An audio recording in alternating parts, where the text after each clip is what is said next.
memulai pembelajaran kita, alangkah baiknya kita berdoa. Doa kali ini akan dipimpin oleh Eni. Baik, sebelum memulai pelajaran kita, baiknya kita berdoa. Berdoa dimulai.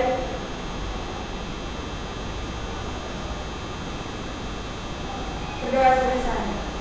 Baik, terima kasih kepada Eni. Nah, kali ini kita akan mempelajari tentang unsur intrinsik novel. Nah, sebelum ke unsur intrinsik novel, sebelumnya kita telah membahas novel dan struktur bahasaan novel. Nah, dari anak-anak ibu, siapa yang masih mengingat pengertian dari novel?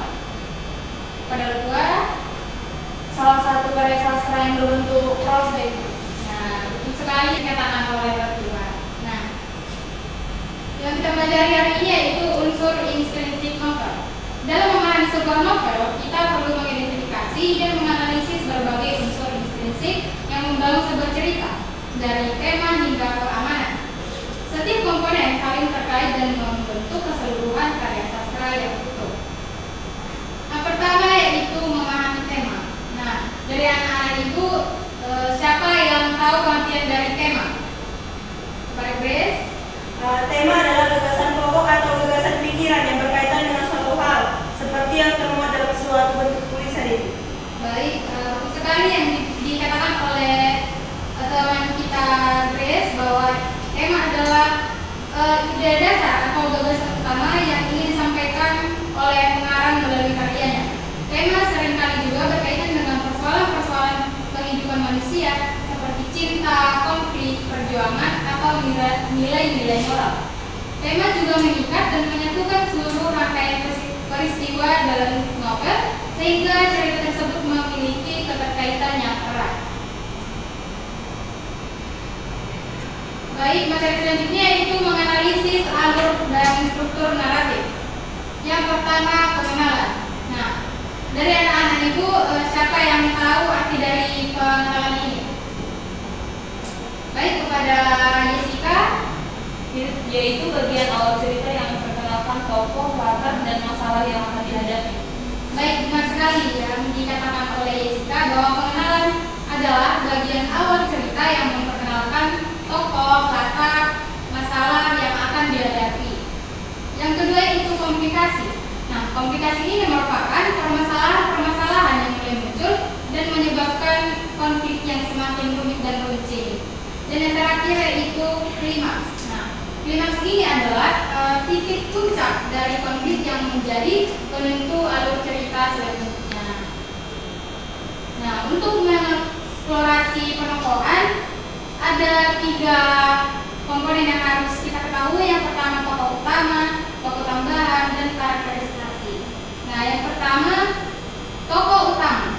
Tokoh utama adalah tokoh yang berperan penting dalam cerita dan menggerakkan jalan plot atau alur cerita. Yang kedua yaitu tokoh tambahan. Nah, tokoh tambahan adalah tokoh-tokoh lain yang mendukung dan memperkaya cerita meskipun tidak sentral.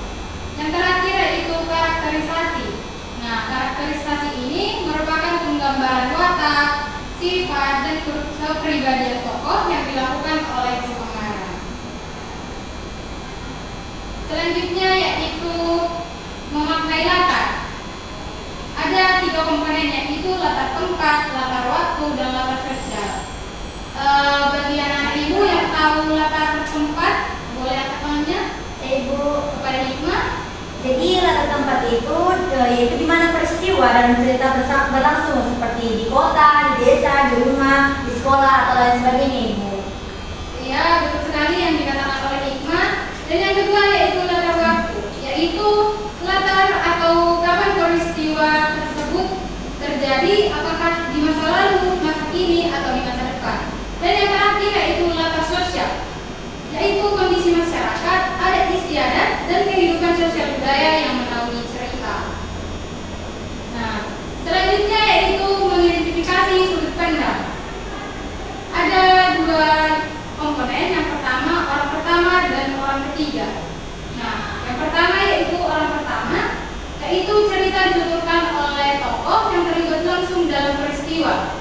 Dan yang kedua yaitu orang ketiga, yaitu cerita dituturkan oleh narator yang berada di luar cerita.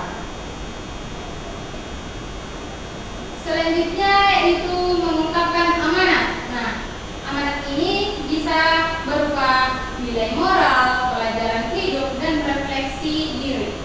Nah, yang pertama yaitu nilai moral.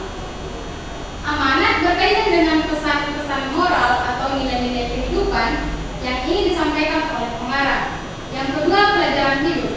Amanat dapat berupa pengajaran atau hikmah yang dapat diambil dari cerita kehidupan. Dan yang ketiga itu refleksi diri. Nah, amanat juga mendorong para pembaca untuk merefleksikan diri dan mempertimbangkan sikap atau perilakunya.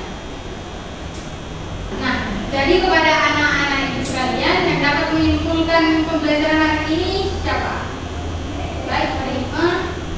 Jadi kesimpulan untuk pelajaran kita hari ini yaitu kita dapat menggali makna dan pesan yang terkandung dalam sebuah novel yang lebih mendalam. Setiap komponen saling terkait dan membentuk sebuah karya yang utuh dan bermakna. Kita juga sudah membahas mengenai ada tempat, waktu, suasana, kemudian ada juga amanat seperti nilai moral,